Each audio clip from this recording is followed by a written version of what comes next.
Hello, आजचा हा poetic mini vlog 2 निसर्गरम्य ठिकाणांवर आधारित आहे. त्यातलं पहिलं निसर्गरम्य ठिकाण म्हणजे नाथसागर धरण, जे एक शांत आणि मोहक ठिकाण आहे, जिथे धरणातील पाणी आणि निसर्ग एकरूप होताना दिसत होता. पाण्याच्या प्रत्येक थेंबात एक अदृश्य कथा जाणवत होती आणि ती प्रत्येक लाट एक सुखद शांती देत होती. अशा या ठिकाणी येताना मनाला एक वेगळाच आनंद मिळतो. निसर्गाच्या या अगाध सौंदर्यात हरवून जाणं म्हणजेच खरंच एक हे धरणाचं सुंदर दृश्य मी माझ्या कॅमेऱ्यात कैद केलं आणि आपणा सर्वांसाठी मी आज या व्लॉगमधून घेऊन आलेली आहे.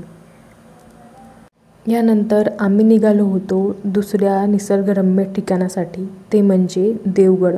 देवगड हे मंदिर अतिशय प्राचीन आहे, ज्याची स्थापना सद्गुरू किसनगिरी बाबा यांनी केलेली आहे, जिथे दत्तप्रभूंचं मंदिर आहे. हा होता देवगडच्या मंदिराचा परिसर, जिथे आतमध्ये येणाऱ्या भाविकांसाठी राहण्याची तसेच जेवणाची व्यवस्था केलेली होती. रविवारचा दिवस असल्यामुळे बऱ्यापैकी गर्दी होती.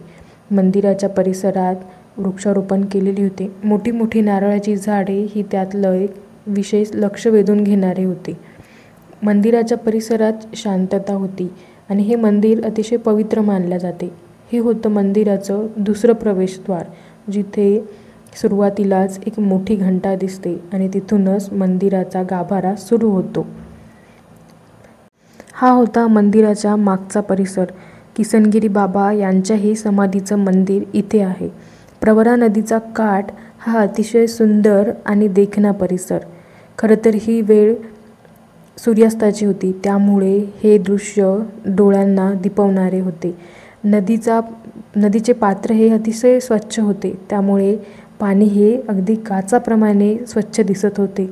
शांत आणि हळूहळू वाहणाऱ्या पाण्याकडे बघून मन अगदी स्थिरावत होतं आणि मनात एक समाधान येत होतं. हे सारं दृश्य अगदी बघतच राहावं असं वाटत होतं. बोटिंग ही चालू होती. असा काहीसा होता हा छोटासा पोएटिक मिनी व्लॉग. आपल्याला कसा वाटला हे मला आपल्या प्रतिक्रियेद्वारे जरूर कळवा. हा व्हिडिओ शेवटपर्यंत नक्की बघा आणि जर आपणास आवडला असेल तर नक्की लाईक करा, शेअर करा आणि काव्य मेलोडी प्रतीक्षा या मराठी यूट्यूब चॅनलला सबस्क्राईब करा.